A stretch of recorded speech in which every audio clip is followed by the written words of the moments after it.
Greenhouse people, I'm your host, Bill Calkins, and in an effort to provide this critical information in any way you choose to consume it, we're pleased to offer this discussion in video and podcast formats.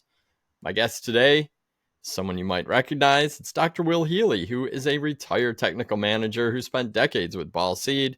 He's worked with greenhouses all around the world of all shapes and sizes, growers of all skill levels and specialties, and basically, if it's happened in a commercial greenhouse, Will's seen it.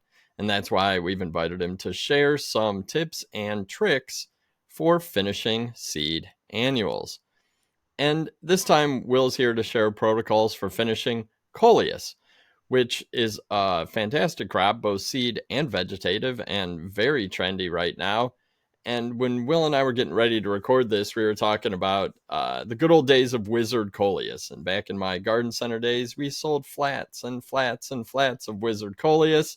And I mentioned to Will that they were just kind of little and dinky and, great plants, but it just always seemed like kind of a small stature crop, even though they had big impact in terms of their color. And Will told me that they were bred back in the 50s for terrariums. Is that true, Will? Yeah, they came into market in the 60s, but it's a terrarium plant. I love it. So we've got a lot of key annuals and perennials to talk about in terms of finishing. Now we're going to go with Coleus. And really, it comes down to everything from your media and container selection to water, light, and temperature, what you apply to them, how you manage disease and pests. And like every crop, even Coleus require some attention so you avoid losses and send the best plants out the door to retail and into consumers' gardens. And it's all about reducing the risk, and that's what Will's here to talk about. And if you like this installment, make sure you subscribe to the Tech on Demand podcast. We're on all the major apps, and then you can find dozens of Tech on Demand videos from Ball Seed on our YouTube channel. So Will, welcome. Let's talk some Coleus. I'll let you go ahead and take it away. Thanks, Bill. Coleus is probably one of the crops that everyone can remember some fond memory of from when they were very young to even from now. In fact, Coleus is probably one of the most innovative crops. People go, really? What are you talking about? It's one of the most innovative crops that we have had over the last 50 years. We started out with, if you think about it, wizards. And on the other end, we got Kong. Oh, yeah. Now, Lord knows you'll never get Kong into a terrarium, but you can get Wizard into one. And of course, with the introduction of better screening for Coleus downy mildew eradication, suddenly it blasts up. And it's probably one of the most dynamic crops that we have, because you can put it into any size container and make it dance to be any size you want. The color combinations, it basically is the excitement in containers. It's the excitement in the garden center. And it basically, it has one of the best shelf lives on the retail world. And as far as retailability, how long it will last at retail, as long as you have a minimum amount of care, you water it.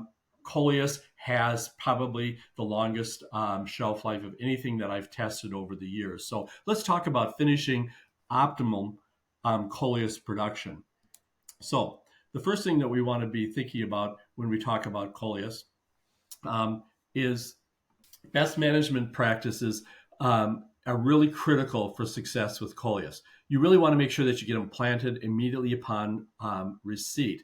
We talk about this time and again that holding plugs is a bad plan, because what happens is they continue to grow as they're sitting there on the ground, and they get very root bound. Root bound plugs don't grow out. And of course, you as a grower are trying to grow a root ball that will succeed for the consumer, because we really have to be focused on success with the consumer if we're going to have continued sales. So you really want to make sure that you're going to get those plugs planted immediately to prevent them from becoming excessively root bound. As you can see, a well-rooted plug will have a root ball at the bottom, so that when you pull it up, it basically extracts the whole root ball at the time. If you've got one that's just a solid white ball, that's just not going to root out very well at all. So One of the things that if you do have to hold them for any length of time, make sure that you water them correctly. When we see this picture with the plants on the left, where you have the roots wrapping around at the top, that's basically incorrect watering. It's kind of, if you think about it, they're lazy roots. You're just kind of tinkling onto them all the time. You're trying to keep them a constant level 4. And so they're like teenagers who are just laying around, going around nowhere special. You really want to always dry it down to a level 2 and then water it back up to the 4. And what that does is it forces the roots to go down so that you get good root growth from the bottom to the top. Once you start this twisting, it doesn't stop, and then that creates all kinds of problems when you transplant it. So really avoid incorrect watering if you have to hold the plugs at all. Also, make sure that you hold them at the correct temperature. Coleus will tolerate cooler temperatures, so 55, 65 degrees at night would be a good temperature to hold them at. It basically will hold them to keep them compact, because you don't want to have high day temperatures with low night temperatures, because that will give you a very high diff. And as we will talk about more, diff will cause you to stretch. And that would be, of course, then creates another set of problems for you to have to deal with. So really be focusing on, if you're going to hold them at as cool a temperature as 55, 65 degrees, not down at 40, because then you're going to end up with chilling damage, because these are not cold-blooded. They're basically kind of warm-blooded.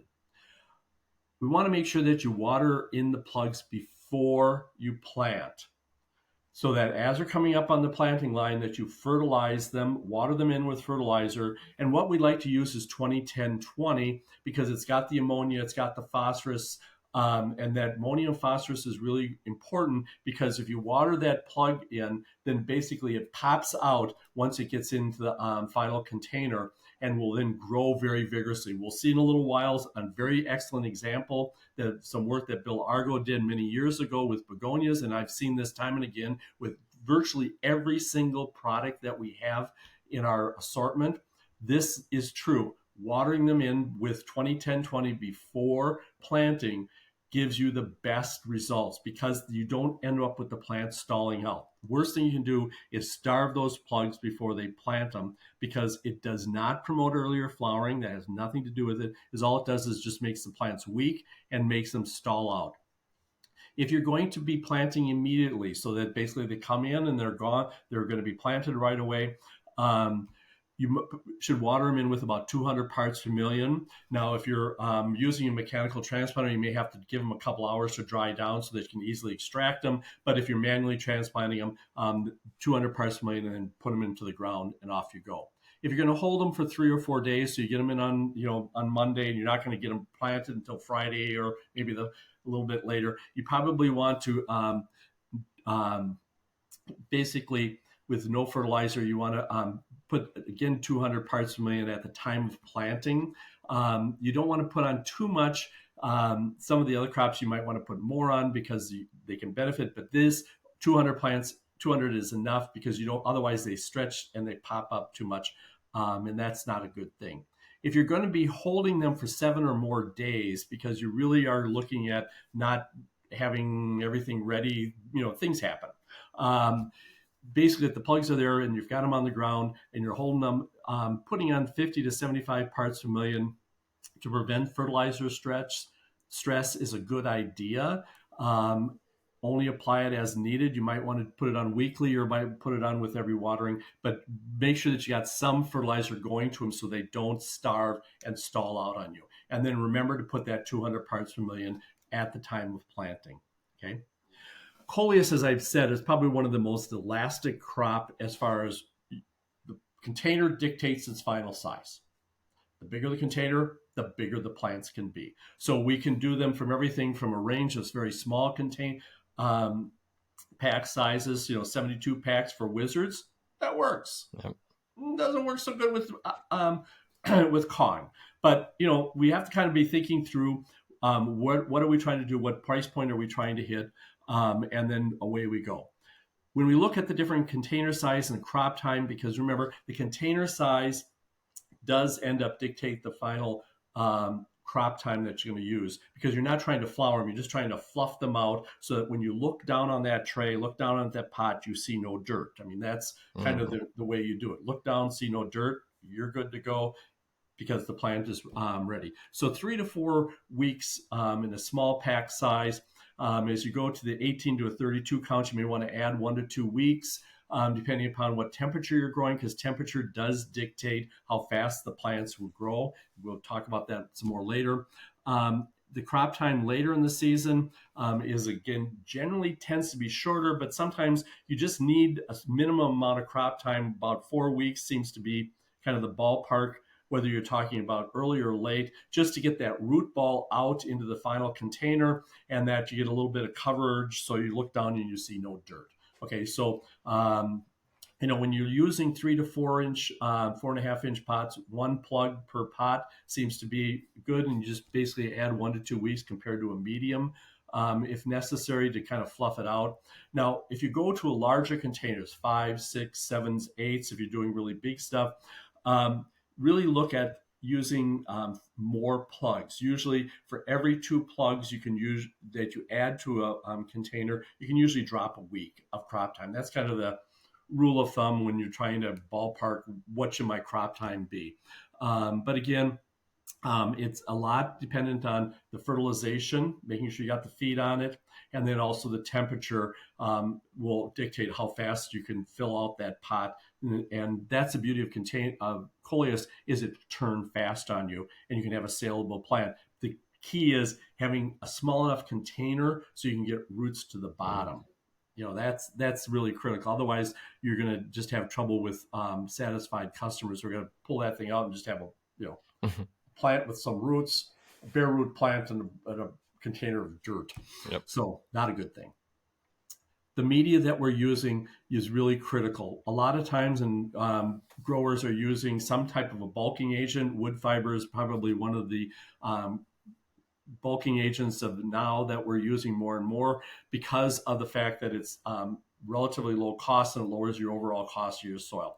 Be careful you don't get too much. 70% peat, 30% of a bulking agent is probably a good balance. As you start wandering above 30%, the retail shelf life starts to be a problem because the water holding capacity isn't there. Time and again, especially this past spring, went out and people were like 40-50% of the bulking filler agent, and those things, they were out by the time they got out 1 day, 2 days, they were just bone dry, and they just don't re-wet well.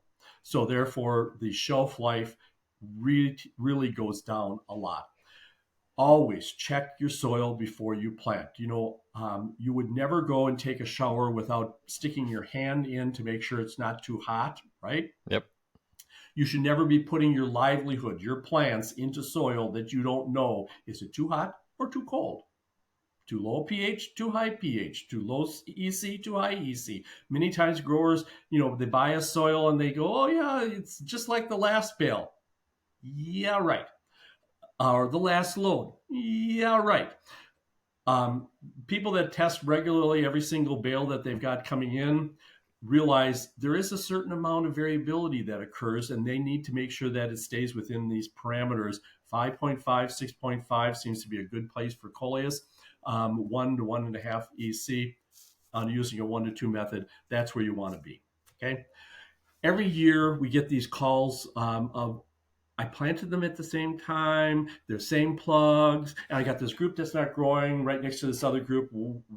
You sent me bad plugs. No, if you really dig into it, usually what happens is the small runted plants are last year's soil, or 2 years old, or in one case, 3 years old. The soil that you buy is mixed with a starter charge that can dissipate and be gone. The limestone could be broken down, but more critically, the wetting agent could be no longer active. And so consequently, what happens is you plant them to the ones on the right, they take off, boom, and they grow like mad, like they're supposed to, just like the pictures always. But then you end up with some of this old soil from previous, and it just doesn't take off because the wetting agent's gone. They never wet down. They don't water. They didn't have a nutrient charge. I mean, there's a million reasons why they didn't perform, and trying to fix that isn't easy. So what do you do with all that leftover soil? Big containers put the use for the last year's soil, especially if you're using large patio containers. Use that old soil in those because it's a little bit more forgiving. It'll eventually wet okay, and actually it works to you because it doesn't wet as fast at the bottom, which is perfect, as you'll see later on when we talk about watering. So really watch that soil in your soil inventory. Make sure that you're turning it, and that if you have to reuse some old soil, be aware of the fact that it is going to perform completely differently than your fresh soil. Okay, what are we trying to do with Coleus and all of our crops? Customers buy the tops, right? I mean, you walk in and they look at it and they go, this is a pretty plant. Growers produce the bottom. That's what growers are doing. And how they're doing it is they're using fertilizer in the case of Coleus to get the foliage up, and they're using moisture to grow roots. As a grower, you are growing roots. That is your job. If you get the roots developed, the plants will dance. That's one of the biggest problems that I see is people try to push fertilizer and they have no roots. Guess what? Nothing happens. If you don't have a good, strong root system, which you can easily manipulate with moisture, you can then feed it when you need to. You can withhold feed. You can withhold water. You can put on drenches of plant growth regulators and fungicides. Everything that's taken up by the roots depends upon you as a grower to produce those roots. So let's talk about how do we grow good roots, because it really, at the end of the day, you're root growers. Because if you got roots, you can make it dance. So a couple of things. Remember, moisture management is absolutely critical because fish grow in water and roots grow in air. Time and again, your growers need to keep that very central to their mind, that if they have soil that's sopping wet, they are not growing roots. They're just growing fish.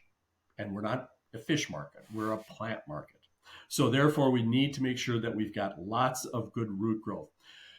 Coleus is probably the most responsive plant to moisture that I've ever seen, in the fact that if you've got, as the picture on the right, where you've got roots coming out of the stem, what does that tell you?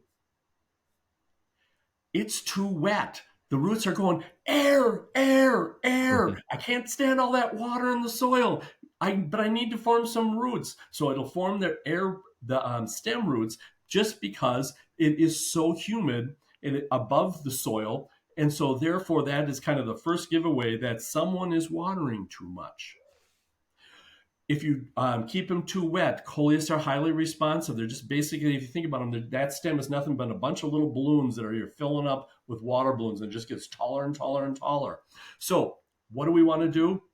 Is we want to avoid constant level 4 moisture, because you're just going to have stretch, soft growth, and aerial roots. Okay, you really want to make sure that you get them dried down. In fact, Coleus, you can almost take them down to a level 1 if you really want. Once they're up to size, then they kind of really honker them down. But really, you want to basically make sure they're dried down to 2, so that you kind of hold them down so that they don't take off and stretch on you. And then you have to use growth regulators. You have to, it just gets to be too much work.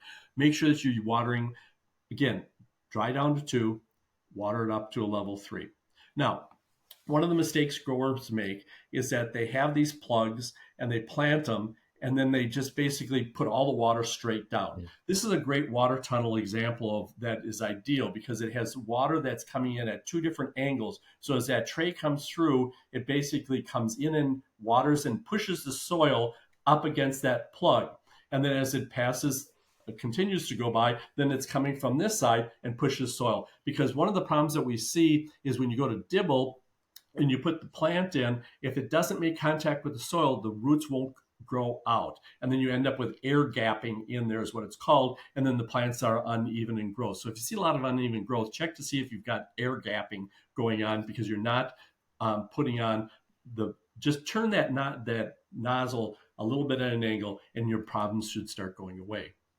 Now, this is a good example of what we need to be thinking about, especially, those of you who are using the thin line containers, which basically are tall and more squat, is that if you go and you saturate the soil, so you water it all the way to the bottom, what you end up with is a perched water table at the bottom of that container, that the roots are all up here, but the water's down here. And so you never really get the roots to go down, because roots don't grow into that water well. You've got to dry it down. So when we first water them in, what you want to do is you want to put that water enough so that it's right below where the plug is. So that if it's dry at the bottom, when you first plant them, that's okay, because you got the water where the plant is, and then water a little bit later, a little bit more. In fact, normally what we like to see is that you'll water to, when they're now laid down in the greenhouse, that you basically water so that on that first irrigation, you only end up with a level 3, maybe a level 4 at the bottom of the container. Well, what does that mean? When you basically, at a level 3, there is no drip because there's no free water. A level 4, there's going to be a little bit of a drip. A level 5 is a rainforest underneath the bench. So if you got a rainforest under the bench, you've got a sloppy swamp at the bottom of that container, and you're not going to get the roots down. And with Coleus, because it's such a fast churning crop, you don't have the time or the luxury to dry that down, because you can't dry it down. Very difficult, if not impossible. So you want to make sure that you only have about a level 3 at the bottom. You want to make sure that your growers, when they're done watering, they've come through and watered them once, they pick it up and they look underneath the container. They don't lift it up, because that's really not a good indication, because you don't know where the weight is. Is the weight at the top or is the weight at the bottom? You want to lift it up and look underneath and see, what level am I at the bottom of my containers? Am I dripping out? Am I raining out? Or is it just dry? When you initially put the plants down. Once the roots are at the bottom of the container, then you want to make sure that you put on enough water, because roots at the bottom will take up that water. So you don't have to worry about the perched water table anymore. So you basically want to go down. So as you can see here, these were this was an interesting grower I stopped to see them. They had a 6-pack, and this was all in the same 6-pack. Where I don't know how they did it, but fortunately they did, so I could get a picture. The plants there, if you look at a level 5, notice there are no roots. If you can look carefully, you'll even see that there's water there dripping out of there. So because the roots won't grow there. Why should they? They need air. And if you go on the other end where level 1, notice that at level 1 at the top does not mean that it's level 1 at the bottom. It's still moist. It's probably level 2 down there. And level 2, they can still take up the water. If you go to level 2 soil ball, notice how nice those roots are all the way to the bottom, and the same with the level 3. So you really want to be between the 2 and the 3, because that's where you want to be, because that is where you get the best root growth that possible. Level 4, you put it on so you don't have to keep watering it multiple times, but a level 2, level 3, and check the bottoms. That until you get roots to the bottom, that's really critical. You should, in most actively growing plants with good temperature, you should be able to see roots to the bottom in most containers within about 5 to 7 days. Okay. Now, I told you about this fertilizer, the pre-plant. Now, Bill Argo, a number of years ago, did a really nice study where he looked at just doing a pre-plant, nothing, which is a no feed, a pre-plant. So he did, like we said, water the plugs in before you plant them. He did a pre-plant, and he then fertilized them at day 14. Pre-plant day 7 and 14, a pre-plant, and once they put them on the bench, they watered them in at day 0, 7, and 14. And if you take a look at the begonias, and I've seen this with a number of other crops where people have done this, notice that even with just the pre-plant in the case of these begonias, that was enough to get these plants to take off and go, because there was enough feed in that plug to get them to go out into the soil that had a nutrient charge in it, because that's what you bought. And it basically was enough feed to take off and get these plants to grow fine. So make sure that you get that pre-plant in. And if you need to, get some first feed, early on, to make sure that you've got enough feed in that soil for the plant to grow. If you have slow leaf expansion, feed with some ammonia plus phosphorus, because the ammonia and phosphorus will give you bigger leaves, but it'll also make them a little stretchy. So you have to be very careful with how much. And that will promote leaf expansion to fill it out, so when you look down, you can see dirt. If you have a lot of excess of leaf expansion, really avoid fertilizing too early in the crop, because that's, feeding early is only going to cause you trouble that once it's fed, you can't take it out. There is no weight reduction, leaf reduction program available. So once it's there, it's there. If you have to feed because you just feel obligated, feed at a low rate, because a little bit can be done many times. A lot can only be done once, and then you've got oops. So feeding at 75, 100 parts per million with plus your micronutrients is really important. To just kind of, you need to keep them growing just because of the temperatures, the light conditions, and your overall cultural conditions. So every location is a little different depending upon what size plants you need. If you need them to keep them compact, you need them because you've got them on a high density tray. You probably want to not do a lot of feed on them because otherwise they're going to just get too big. If you got big pots that you need to kind of fill out, you may want to put more feed on them so they kind of fill out faster. So really, you've got to read the crop, but this is some of the tools that you can use. One of the things that a lot of people don't do that I really am encourage people to do is make sure that you fertilize the plants as they're going out towards retail, because invariably when they get to retail, they're not fertilizing at retail. They're just putting water on. And so therefore, if you haven't fed them, so you feed them, say, on Thursday in the week prior to the time that they are shipped, by the time they get to the retail, there's no feed left. And so it's a matter of days before they start looking a little dodgy, and a couple more days, they look like they're unsaleable, and then they hit the bin. So we really want to put some fertilizer on them, 150, 200 parts per million of whatever makes you feel good, to just make sure that they're going to be able to perform. One of the things about light intensities with Coleus are highly responsive to light intensity from a coloration standpoint. So if you have you're wanting to express these dark reds and color, you really need to have more and more light intensity. Normally, we're looking at 3 to 4,000 foot candles, about 12 to 15 DLI. So it's a higher light crop than we. So you want to be looking at it during March, April is when you want to be. Is when you normally have those kind of light intensity to get the maximum light coloration and the best plant branching. It also will keep the plants more compact if you can keep the light intensity up. Coleus are a facultative short day plant, which means that when you have short days like January, February, March, the plants are going to be induced to flower. Now, the vegetative types are a little different than the seed types. Okay, vegetative types, they have a profoundly long juvenility period before that they'll actually induce flowers. Okay, on the seed type, that doesn't work real well. Otherwise, they never get any seed. So therefore, those tend to have a little bit shorter, and they will tend to go flower much earlier. So if you've ever grown wizards or or Kong and you planted them in January, all of a sudden you start seeing flowers all over the place. Well, it's because they've been induced during that time. That's why we normally try to avoid planting prior to March. So if you put them under long days, then they basically stay vegetative continuously, branch beautifully. So the later you can plant, the better off you are. It's really about leaf unfolding rate. This leaf unfolding rate gets you to ready date when they're ready to sell. And ready to sell is look down, see no dirt. And that's really about leaf unfolding. And what controls leaf unfolding is the average daily temperature. As I mentioned, Coleus is a warm-blooded crop. It's almost a hot-blooded, if you want to say so, because it has a 50-degree base temperature. So when the temperatures start wandering down to 50 and below at night, guess what happens? The plants get cold. They just don't look good. I mean, this is a classic example of a chilled plant that just basically got way too cold.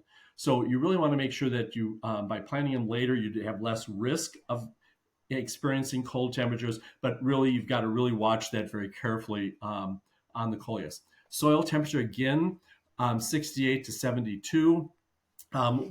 Many years ago, we did some work where we looked at a 14-day turn, which is you basically plant them and you're ready to plant the next crop in a cell pack or even a 4-inch pot within 14 days from a 288, because a 288 has already got a fair number of leaves on it. So you can turn them very fast, but you got to have the soil temperature, and you also need some air temperature to help get it. So if you're looking for a really fast turning, filling crop that you can add color, especially as you get towards the end of the season, Coleus is your go-to crop for that purpose, because basically you can turn them fast if you can keep them warm, because it is a warm-blooded crop. It's probably right up there with some of the warmest that we have. So late season planting them early in the season, you're just looking for trouble and going to cause yourself pain and suffering. How do we control stretch? Again, excess feed, too much leaf expansion, too much stem stretch. Too much ammonia plus phosphorus feeds, 20-10-20 is an example of that, leaf and stem stretch. Really start looking towards nitrate feeds if you tend to have plants that are going to have to hold or they're getting too big, because that has no phosphorus and it also has very limited, if any, ammonia in it. So it tends to keep the plants more compact and well-toned. So you really have to have kind of two bags of fertilizer, one to kind of get plants to grow and grow, and other ones to kind of hold and keep them toned. Starving them is never a good plan, because for consumer performance, that's bland. So if you just starve them right up to the end, then the consumer plants them and they just sit there and go, and never grow. And then the consumer basically gives up and doesn't continue to buy. So we want to create consumer enjoyment with our products. We talk about diff. Diff is really critical with this crop because they're highly responsive. This table really kind of gives you examples where you have day temperature of 80, night temperature of 60s. The day minus night is 20. At 20 plus degrees, they're going to maximally stress. So during the, as you get into late May, June, when all of a sudden that greenhouse is getting warm, and if you got Quonset, you got the door shut, and you come in there at 10, 11 o'clock, and it's kind of a blast furnace as you open the door, that is a positive diff.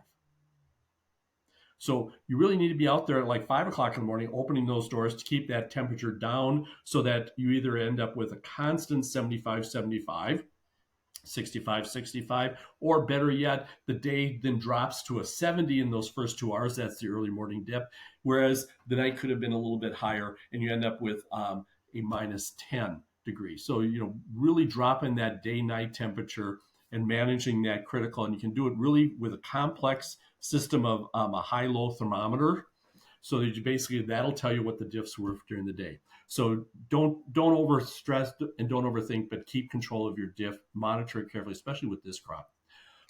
With plant growth regulators, dimetazide, dimetazide B9, chlormiclot, Citadel, used to be called Cycocel, does a beautiful job. If you've got a lot of problems with controlling using the more heavy-duty Insimidol, ARES, paclobutazol, the uniconazoles, at sprays, they're very good. Remember, sprays have to come in at an angle. If you just spray them straight down, they're going to just umbrella off of the leaves, but really spray, so you're spraying at an angle when you come into them.